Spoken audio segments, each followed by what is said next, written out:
Hello and welcome back to the channel. You're here with the Lone Wolf. First things first, I'd like to thank all of the new subs to the channel. I hope you're enjoying the content, finding it useful and informative. Today's article, very interesting. It's on time.com. Men are now more likely to be single than women. It's not a good sign. It seems that the writer of this piece was born yesterday. Belinda Luscombe, clearly clueless about the current state of the dating market. Anyway, almost a third of adult single men live with a parent. Single men are much more likely to be unemployed, financially fragile, and to lack a college degree than those with a partner. They're also likely to have lower median earnings. Single men earned less in 2019 than in 1990, even adjusting for inflation. Single women, meanwhile, earn the same as they did 30 years ago, but those with partners have increased their earnings by 50%. Well, that makes sense, right? Because they need less to live on. If they're living by themselves or living with a parent, you don't need an awful lot of money, especially if they're not asking you to pay rent. So it's not surprising if they're just earning the bare minimum to get by and then just playing video games. That's straightforward. These are some of the findings of a new Pew Research analysis, 2019 data on the growing gap between American adults who live with a partner and those who do not. While the study is less about the effect of marriage and more about the effect that changing economic circumstances have had on marriage, it sheds light on some unexpected outcomes of shifts in the labour market. Over the same time period that the fortunes of single people have fallen, the study shows, the proportion of American adults who live with a significant other, be it spouse or unmarried partner, also declined substantially. In 1990, about 71% of folks from the age of 25 to 54, which are considered the prime working years, had a partner they were married to or lived with. In 2019, only 62% did. And bro, that number is going to sink. That number is getting eviscerated by the decade. I'm actually surprised that it hasn't declined at a faster rate than that. Partly this is because people are taking longer to establish that relationship. The median age of marriage is creeping up, and while now more people live together than before, that has not matched the numbers of people who are staying single. But it's not just an age shift. The number of older single people is also much higher than it was in 1990. From a quarter of 40 to 54-year-olds to almost a third by 2019. There's a lot of divorced folks in that age bracket.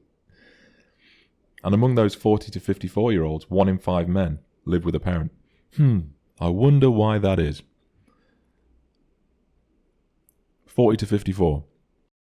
Prime age for divorce. A lot of folks that I know, just anecdotally, including myself, parents divorce when the kids are grown up. Kids are in their 20s, late teens, early 20s. Parents divorce. And, if guys get taken to the cleaners, to the point where they might even have to live in their car. I actually knew a guy who had to live in a van for a few weeks. They might have to move in with their parents. Their parents might be elderly. And they've got to go back home. How embarrassing, how emasculating is that, having to go back there? But yeah, 1 in 5 men, 40 to 54-year-olds, live with a parent. And if you look at it from another angle, they might actually be looking after their parents. I mean, that is a good thing, right? If your parents are, 70 odd, 80 odd, and they're a bit frail, it's a good thing to be looking after your parent. Or living with them and helping them out. So it's not necessarily a bad thing, really, but multiple angles. The trend has not had an equal impact across all sectors of society. The Pew study, which uses information from the 2019 American Community Survey, notes that men are now more likely to be single than women, which was not the case 30 years ago. That sort of coincides with the rise of a certain political movement, does it not? Black people are much more likely to be single, 59%, than any other race, and black women, 62%, are the most likely to be single of any sector. If you want more information on that statistic, go and check out Kevin Samuel's channel. And they'll give you a complete rundown of those figures and the factors underpinning those figures. Asian people, 29%, are the least likely to be single, followed by whites, 33%, and Hispanics, 38%. Most researchers agree that the trend lines showing that fewer people are getting married and that those who do are increasingly better off financially, have a lot more to do with the effect of wealth and education on marriage than vice versa. People who are financially stable are just much more likely to find an attractive partner. Yeah, they use the term people, but I think you'll find that it's mainly men who are financially stable that tend to attract mates. Most guys, certainly guys that I know, don't really care about how much money a woman earns. They just care if they're attractive or not, and whether or not they're a pain to be around. It's not that marriage is making people be richer than it used to. It's that marriage is becoming an increasingly elite institution, so that people are increasingly only getting married if they already have economic advantages, says Philip Cohen, professor of sociology at the University of Maryland, College Park. Marriage does not make people change their social class. It doesn't make people change their race, and those things are very big predictors of economic outcomes. This reframing of the issue may explain why fewer men than women find partners, even though men are more likely to be looking for one. The economic pressures on men are stronger. Research has shown that an ability to provide financially is still a more prized asset in men than in women, although the trend is shifting. Some studies go so far as to suggest that the 30-year decrease in the rate of coupling can be attributed largely to global trade, and the 30-year decrease in the number of stable and well-paying jobs for American men than it brought with it. When manufacturing moved overseas, non-college educated men found it more difficult to make a living, and thus more difficult to attract a partner and raise a family. Yeah, I think back in the 50s, a blue-collar guy could leave school straight away, whether it was at 15 or whatever, 14, work in a factory making cars. If, say, it was in Detroit or something, you'd get a job at the Ford factory and actually support a family on one income. But what we've seen in the last 70 years or whatever is that the currency's been inflated, wages haven't really gone up in line with that. And then also we've seen the emergence of political ideology that has devalued men, and I'll probably be doing a separate video on that. I've found another article that explores that in more detail.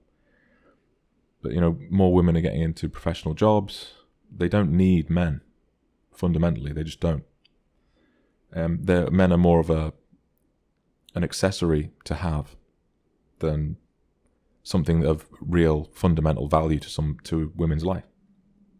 But there's also evidence that coupling up improves the economic fortunes of couples, both men and women. It's not that they only have to pay one rent or buy one fridge, say some sociologists who study marriage. It's that having a partner suggests having a future. I've got a future, and I've got a quite well planned out future. And it's not, and nobody's deciding that for me, right? I don't need to have a wife to decide a future. I'm perfectly capable of deciding a future. There's a way in which marriage makes men more responsible, and that makes them better workers, says University of Virginia sociology professor W. Bradford Wilcox, pointing to a Harvard study that suggests single men are more likely than married men to leave a job before finding another. The Pew report points to a Duke University study that suggests that after marriage, men work longer hours and earn more. I would need to look closer at that statistic because I'm single, and most of the married men that I know, there's no way they work harder than I do. No way in hell they work harder than I do. I'm working all the time. Obviously, though, that's a case study approach, right? Anecdotal. Whereas I guess these are studies, but I'd be keen to see how they were carried out methodologically. There's also evidence that the decline in marriage is not just all about being wealthy enough to afford it. Since 1990, women have graduated college in far higher numbers than men. The BA versus non-BA gap has grown tremendously on lots of things, in terms of income, marital status, in terms of cultural markers and tastes, says Cohen.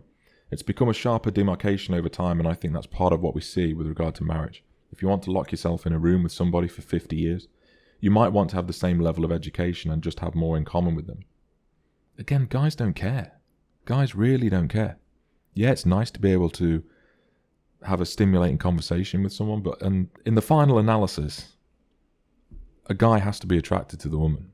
And a guy will happily date, a hairdresser, a barista at Starbucks, or a PhD scientist. Like, it doesn't matter to men. It's like way down on their list of priorities, the level of education. Wilcox agrees. You get women who are relatively liberal, having gone to college, and men who are relatively conservative, still living in a working class world, and that can create a kind of political and cultural divide that makes it harder for people to connect romantically as well. What seems to be clear is that the path to marriage increasingly runs through college. While the figures on single men's declining economic fortunes are the most sobering, they are not what surprised the report's authors the most. It's quite startling how much the partnered women have now outpaced single women, says Richard Fry, a senior researcher at the Pew Research Centre. About 43% of partnered women have completed at least a bachelor's degree, compared to a third of single women. He speculates that women may be going to college in greater numbers because it helps them attract a partner in the same way it helps men. I don't believe that for a second. Not only are they rewarded in the labour market with higher earnings, but increasingly partnership also depends on educational attainment. Okay, so that abruptly ended. But you can see how the disconnect between the research and what so many of us actually talk about. Yeah, so men are definitely more likely to be single than women because a lot of women have just climbed the social hierarchy in terms of wealth, education, and status, and they will only date across and up. So the guys who've never been to college and live, they don't live in the big liberal cities. They live back in the working class areas. They probably, they might be mechanics and things like this. And don't get me wrong, jobs where people can earn really great money. Like if you're a plumber or an electrician, you can bring in huge amounts of cash. But they're not the attractive jobs for modern women, right? They're the underlying factors for these statistics. Men have been incessantly devalued for the last 50 years. And I would say that instead of the usual statistic that gets trotted out is 20% of men are dating like 80% of the women, I would lower that down. I would say it's more like 10% or even 5% of men. The highest echelons in terms of, I guess, height, fitness, money, career, social influence, clout, all of that stuff. And, women are all fighting for them because they've been elevated so much. And they're only just catching on in the mainstream press to these statistics. And fundamentally, they really don't care. But the real message behind me and this channel is that you should strive to become part of that top 5%. So you can engage, you can play the game if you want to, but you can also just walk away from the game. So you should be looking to increase value in all of those different areas. But look, if you want to, just walk off the playing field, man. And that's the best way to be. Meanwhile, they'll just be here talking garbage in articles. Thanks for listening again. As always, guys, hope you enjoyed the video, and I'll see you in the next one.